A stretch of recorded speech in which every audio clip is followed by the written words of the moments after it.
In a cypress stand near Des Allemands, Arthur Mathern looks for a monster.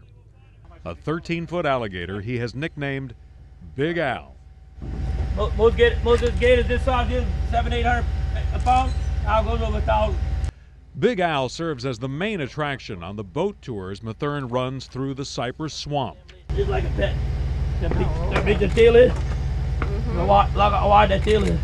He's pretty tamed down. We got a mutual agreement. I feed him. He don't eat me. A perfect arrangement, maybe. But in the surrounding marsh, the balance of nature has been upset. If you didn't know what it looked like 30 years ago, it's completely different now. Arthur Mathern has lived Louisiana's coastal land loss, a geologic age unfolding before his eyes. Few places on the planet lose more land than coastal Louisiana. Wars have been fought over smaller stretches of real estate than have vanished in less than a century, and entire ecosystems in a state of emergency. And for man concerned about hurricane protection, it means disappearing defenses. On Bayou Terrebonne, south of Houma, Myron and Tammy Otema worry about a future with the Gulf of Mexico at their doorstep. In a few more hurricanes, we won't have anything left here anymore. Right. You won't be able to see this anymore. Maybe it'll be camps, but it won't be homes. A series of hurricanes and tropical storms spawned a sense of urgency. With the wetlands gone, houses took on water in areas that would not have flooded in relatively minor storms of the past. Home sweet home. Since the 1930s, geologists say the sea has swallowed nearly 2,000 square miles of the coast, like losing 6 Jefferson parishes. And it's not as if it was completely by surprise. An 1897 National Geographic article debated the wisdom of robbing the marsh of the annual spring floods, starving the land of the mud and silt that had built and maintained South Louisiana. Engineers of the day deemed that loss to be worth the payoff: better navigation, more commerce. I mean, they took the levee system in the Mississippi River and they channeled everything to the Gulf. The cancer chewing at the coast spread when man dug oil and gas canals to tap into the ridges below, allowing saltwater to invade. Unless the process is somehow reversed, an LSU study finds the South Louisiana of today could look more like this in the year 2100. Coastal towns wiped off the face of the earth, other parishes left as ribbons of asphalt surrounded by levees. The state's new coastal master plan envisions a different future. A $50 billion blueprint spread over half a century aims to stitch back together at least parts of South Louisiana, a mosaic of barrier islands, marsh, ridges, and man-made structures to defend against storm surge. Mining the Mississippi River for land-building material, reconnecting the river to the marsh to quench the thirst for fresh water. Right. Our hope is our kids can still be living here 50 years from now or whatever. Yeah. That's the problem. My baby girl told us she wants the house. Yeah. We have to get out now. We hope she still has a house, you know. Oh, no. There were 4 houses over there. Now they're gone, all 4 of them. In the South Louisiana of the early 21st century, the sea draws ever closer. We tend to think of the Louisiana map as permanent. Build a camp, build a city someplace, and that's it. Nature takes a different view. In fact, much of this place we call home was always meant to be temporary. As recently as 4,600 years ago, the land we're on today mostly didn't exist. Lake Pontchartrain was a shallow bay with a small peninsula to the east, the building blocks for modern New Orleans. 4,300 years ago, the river changed course toward New Orleans. Over the next few hundred years, East Jefferson became the river delta. Lake Pontchartrain was nearly closed off from the Gulf. Over the next 1,000 years, the river poured sand and dirt into the shallow waters. Land extended all the way out to the Chandeleur Islands. 2,000 years ago, in one of the most dramatic events in Louisiana history, the river shifted back to the west, building the areas around Houma and Thibodaux. But land to the east, starved for river water, lost its battle with the sea. 1,000 years ago, the river shifted course again, building what we now call Plaquemines Parish. No scientist talks about restoring us to the Louisiana map of the 1930s. There simply aren't enough resources, and that means more than just money. In fact, there's a huge debate over how to go about the business of recreating South Louisiana. It looks like a big bunch of mud. Yeah, it looks like so much more. It's a giant mud flat. Just 12 miles from the French Quarter, Hillary Collis shows us a newborn island, less than a year old. They call it the Muddy Mississippi River for a reason. Collis of the Coalition to Restore Coastal Louisiana leads a group of volunteers planting cypress trees in an unlikely spot. On the St. Bernard-Plaquemines Parish line, man stuck a straw into the river. The Carnarvon Freshwater Diversion Project feeds a portion of the Mississippi down a channel into the marsh. And in a shallow lake called Big Mar, islands have started popping to the surface. You know, the hard part's done. We've got the land. Bringing in plants and people to then secure it, that's the easy part. What's striking about this, as I walk across little bits of Iowa and Montana that have formed now a new part of Louisiana, is that this was never supposed to happen here, not in this place. The state's master plan for the coast envisions a couple dozen diversions, some small, some massive. If the Carnarvon today is a straw, the one that's planned there would be a faucet running at full blast, 250,000 cubic feet per second, or approaching the volume of the Bonnie Carey spillway. You cannot save this coast. You can't save the communities or the economies that's built on, if you're not allowed to effectively put water out there from time to time, and sometimes in big quantities. That's how it was built. It's going to be part of how it's managed. All that fresh water scares the daylights out of many people in the seafood industry. Oystermen complain the smaller diversions today have shocked the system. It is still going through too much fresh water at times, too much salt water at times, the mixture not occurring quickly enough, so it's unstable. We know it's going to be detrimental. It's going to be the end of our industry. Standing on top of the existing diversion, oysterman Kenneth Fox argues Carnarvon actually hurt the brackish marsh in Breton Sound. You look back here and you see some green, and we contend that it did a little good right here. But yet you get a little further to the back, there's 18,000 acres that was destroyed by this thing after Katrina. Critics argue this is not Mark Twain's river. The modern Mississippi would channel fertilizer and industrial runoff into sensitive areas.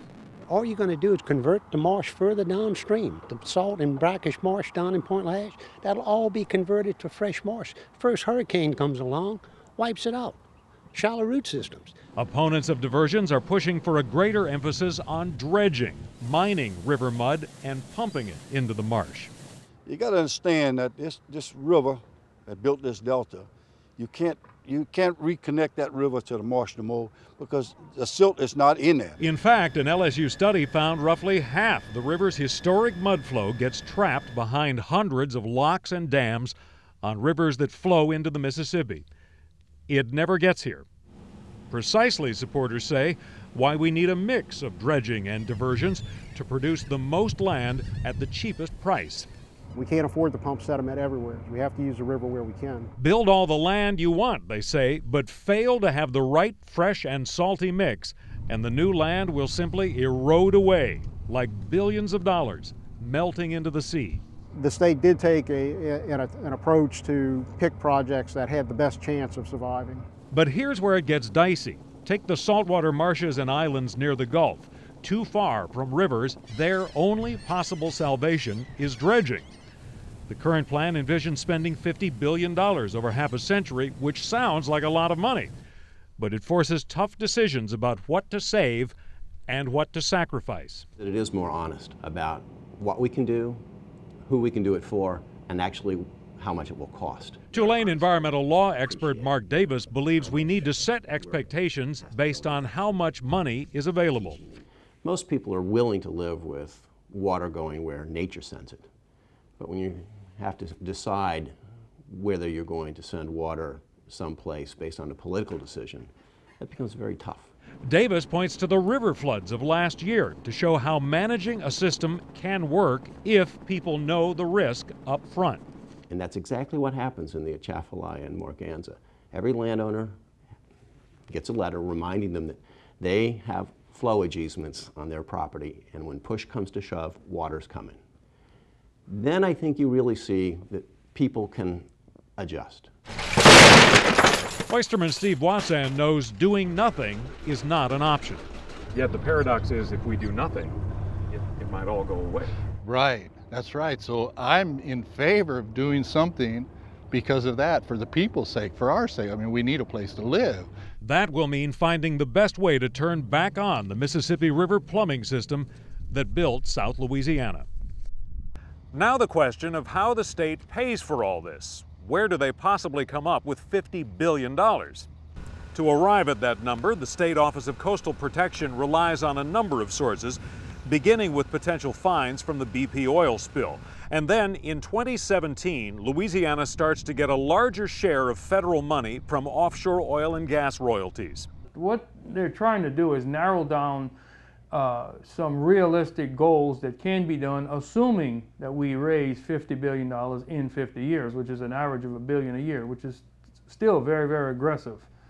I mean, we don't know if that's even close to reality. Coastal planners concede, at best, the $50 billion is an educated guess. A federal and state task force is moving ahead with plans to close one coastal restoration project, even though supporters insist it's working. In the West Bay diversion near Venice, man has harnessed the power of the Mississippi to build new land. Unless somebody can solve a funding issue, the government aims to pull the plug. What are you getting there, Albertine? Probably about a foot right here. And a year or two ago? 5 foot. In West Bay, Albertine Kimball strikes bottom. That tells you that the river's working for us. The river appears to have built a mini delta with blazing speed. 10 years ago, the Corps cut a hole in the levee to free a portion of the river and build marsh. Not much happened. At first, the project was deemed a failure. But then supporters point out the Corps used some river mud to fashion a man-made island a couple miles away, a sort of backstop that slowed the flow from the river. The 2011 spring floods did the rest. Sandbars started popping to the surface, then entire islands. Today, plant life blankets 30 acres of new land. From the air, you see more potential land, inches below, poised to spring to the surface. I think it's awesome. I think it shows that diversions are working. But the original deal with shipping companies requires the project to cover the cost of any navigation issues. Siphoning water from the river at least partly caused a nearby ship anchorage to silt in. The importance of navigation is often lost in some of these reports. Dredging that anchorage would run $20 million every 3 years, siphoning money from other coastal projects. This is a lot of money in one space, and we just cannot afford to continue to invest that money. So a state and federal task force has voted to pull the plug on West Bay, or in this case, put the plug back in the levee. The Corps does have other plans for West Bay, including a sort of giant vacuum cleaner. The Wheeler keeps the river channel deep enough for ship traffic, one of the world's largest hopper dredges sucking mud from the bottom. Trap doors in the dredge open to deposit the contents in a holding area in the river until another dredge pipes that black gold into the surrounding marsh. We coincidentally had a public notice go out recently to go ahead and expand our beneficial use site to cover all of this area here in West Bay for future use if we have to place more dredge material there. In the last 35 years, the Corps has built 13,000 acres of new land through what's called beneficial use, including land on the east bank across from West Bay. And we have actually filled up that entire area that used to be open water, and that land has remained. And that's about 2,000 acres that we've created there, and it has remained and it's still in place. Parish officials applaud the new focus on West Bay, but they are still apoplectic over plans to kill a river diversion that's working. You know, now we're talking about many diversions on the river, but we're going to close this one. Let's get it right. Without the diversion, a Corps study finds the anchorage will silt in anyway. The diversion is only partly responsible for the problem. Money is the whole problem, supposedly, but I thought we was trying to make marsh. The Corps estimates closing down the West Bay diversion will cost $12.5 million. 2 years ago, the Louisiana brown pelican became the poster child of the BP oil spill. The populations seem to have come roaring back, but there's trouble down the road, and the pelican is trying to tell us something. In one of the most remote spots in Louisiana, a population explodes. State wildlife biologists estimate as many as 8,000 pelicans are nesting on Raccoon Island. This year it apparently is the greatest nesting colony in the state, and probably along the Gulf Coast for that matter. There are half a dozen major colonies in Louisiana. In the long term, most of these homelands are in trouble. And unlike other species, biologist Mike Carlis tells us pelicans like to nest at home, even if the place is washing away. They want to live where they were born. This summer, the state plans to build 50 acres onto Raccoon Island to give the neighbors a little breathing room. 80 miles to the east, on Pelican Island, the National Oceanic and Atmospheric Administration adds real estate. NOAA's Rachel Sweeney shows us a $45 million repair job. This land right here that we're standing on was built literally within the last week. Since 2000, NOAA and the state have partnered to stitch back together a 20-mile stretch of barrier islands. Somebody might look at this and say, it's great, but another storm's going to come and blow it all away. Why bother? Well, what we're seeing is in areas that we've rebuilt our barrier islands as opposed to adjacent areas that they weren't rebuilt, the areas that have not been restored are completely decimated and have returned to open water. Sweeney says they designed the projects with storms in mind. On the island's backside, man-made marsh gives the beach and sand dunes a place to relocate as a storm blows through. It supports the island as storms come and it rolls back. So the island will roll onto the marsh. It's by no means permanent. NOAA projects this new land will have a life of 20 years. The issue of Louisiana's land loss can be so large, it's difficult to wrap your arms around it. A couple years ago, we started following the story of one island as it steadily falls into the sea. It's in the southern part of Barataria Bay, a little speck of land locals call Cat Island. According to their map, this was land. Kerry Kosey steers a Plaquemines Parish port boat in open water, which confuses his GPS. The GPS is telling us we're on the island that used to be here. Instead, we're 150 yards offshore. We should be in the middle of it right now. We should be sitting on the island with the birds. Louisiana's Cat Island was in trouble long before BP's well, 60 miles to the southeast, blew out. One of the hardest hit spots during the Gulf spill, the pelicans here were among the first to take on oil. As I look at it, it looks as though since the spill it's lost a football field or maybe two. Oh, easily a football field. Plaquemines Parish Coastal Director P.J. Hahn has watched Cat Island melt into the sea. You know, every time you come out here, you're struck by what's not here anymore. I keep saying it can't get worse, and it gets worse. As late as 1998, this barrier island stretched 40 acres in a wide circle. The latest survey from the U.S. Geological Survey in December measured the island at 1 acre. And now you have just this ribbon that passes right through here. Exposed to tropical storms and everyday wave action, Cat Island also suffers some of the worst subsidence of any spot on the coast. It is literally sinking. You can see the oil right up against the root system. There's our problem right there. Plaquemines officials believe oil only accelerated the cancer chewing away at the island. As we look at this island, BP didn't take 39 acres of this island. No. This island was almost gone before BP. Correct. So you can't just throw this on BP. Oh, no, and we're certainly not. But what's happened is it's accelerated the life of this island by, it's taken about 10 years off the life of this island. The first time we came out here 2 years ago, this was a separate island about the size of a football field. It quickly shrank to, say, carport sized, and these little mangrove trees, 3 or 4 peeking through the surface, are about the only evidence that there's anything here.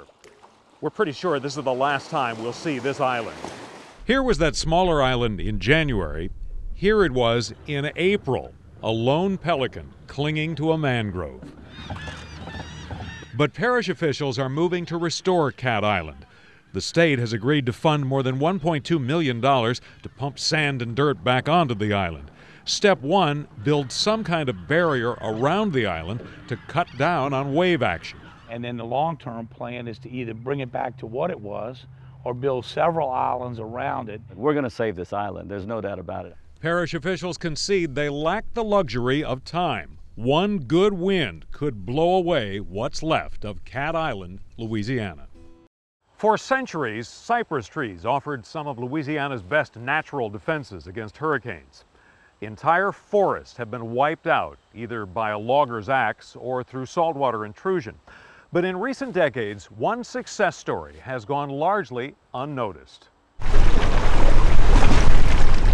On the shores of Maurepas, giants rise to dominate the landscape.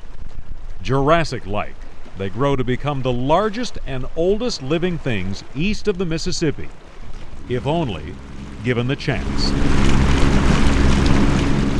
We can recover this one. Paul Kemp steers through a bayou in the Maurepas Wildlife Management Area, through one of the last great stands of Louisiana cypress. A lot of the people who really liked this area understood that they had to do something to protect it. Over the last 3 decades, one piece at a time, conservation groups and the state have patched together a string of wildlife areas now preserved. The newest addition, 29,000 acres leased by the Conservation Fund. In all, it forms 220 square miles of protected swampland. The ultimate objective is to connect these habitats. No one claims total victory. Ray Herndon of the Conservation Fund knows it's a war half won. This looks really healthy here, but there are areas that are in deep jeopardy. There are, and there are great plans that are, in various stages in contemplation, and I think, on the cusp of actually being implemented. Paul Kemp conducted the original research on plans to bring a drink of fresh water to this treasure. 2 projects to divert a portion of the Mississippi River flow, including one along the Hope Canal. Sometimes the best things happen by accident. And that's certainly the case with the most successful land building effort in Louisiana. Look at what happens when we get out of the way. In the one spot where the river system is building significant new land, not some demonstration project, but thousands of acres. In the battle of land and sea, for once, land is winning. At the end of the Wax Lake Outlet, a man-made channel, nature has taken over and created what Field and Stream magazine called an accidental Eden. Rarely has a clump of mud looked quite so appealing. Who knows where it came from? Some of the 3 dozen states that drain into the Mississippi River system. But from the air, you see a paradise built on little grains of sand and dirt. Behold the Wax Lake Delta. Mike, this is incredible. Wonderful place. Wildlife and fisheries biologist Mike Carless shows us where land meets sea. In this case, where it pushes sea farther to the south. Right, overall, you look at coastal Louisiana, it's a bad story, and it's quite depressing when you're dealing with the resources that utilize these wetlands. But you come out here, and it's the exact opposite. Our story begins in 1941. The Army Corps of Engineers, looking for a way to spare Morgan City future catastrophic flooding, cuts a new pass from the Atchafalaya, a straight shot to the Gulf, to siphon 30% of the river's flow. On the surface, not much happened. At first. So the flood of '73 happens. There's a giant plug of mud, silt and mud that comes down, and suddenly land. New delta. Land begins to pop and new delta forms. Here's what the Wax Lake Delta looked like in 1941. Here it is today. 30,000 acres of new Louisiana. The boundary kind of indicates what the historic shoreline used to be. It's happened mostly during the lifetime of 31-year-old Cassidy Lejeune. Oh, I think it's definitely the bright spot on the coast. There's really nothing else like it. Channels that are hard to get through currently that maybe 5 years ago you could run a boat through. The mudflats are impressive, But what blows you away are the brand new forest a couple miles to the north. We walk on an island that did not exist in the 1970s, where willow trees tower above us. And I think most people probably would have said, you know, we might be able to do some kind of marsh creation out of this, but probably had no idea what, you know, the magnitude of that. And that nature would And the take nature, over. right. You know, you build it and they'll come, especially if you do it naturally. The Corps regularly dredges the Atchafalaya and Mississippi and picks spots for man-made islands. In the Wax Lake Delta, nature calls the shots. At the Gulf, mudflats turn to lily pads, then to marsh grass. Sandbars morph into islands. We can duplicate in restoration somewhat, but we can't do what nature creates itself. Nature, left to its own devices, weaves together its own masterpiece. You know, we saw the trees down there that have grown up in 20 and 30 years. How long before there are trees here? It depends, but you can see we're becoming an emergent marsh here on this flat, and it could be a very short time. Within 5 years or so, you'll get little seedlings of willow trees popping up, and in 10 years, you could have a little forested island. Mike Carless believes Wax Lake has powerful implications for other parts of the coast. This is what is possible. We have the sediment load coming down the Mississippi and Atchafalaya rivers. There's a lot of possibilities here in creating marsh. That does not mean it'll work everywhere. Atchafalaya Bay was only about 5 feet deep, and it does not suffer the same level of subsidence as many other sections of Louisiana. So about 3 feet of land where there had been 5 feet of water. Right. We got 8 feet of height here. Do the math. Yeah, it's pretty incredible. And in one spot on the map, with a little help from man, nature builds an accidental paradise.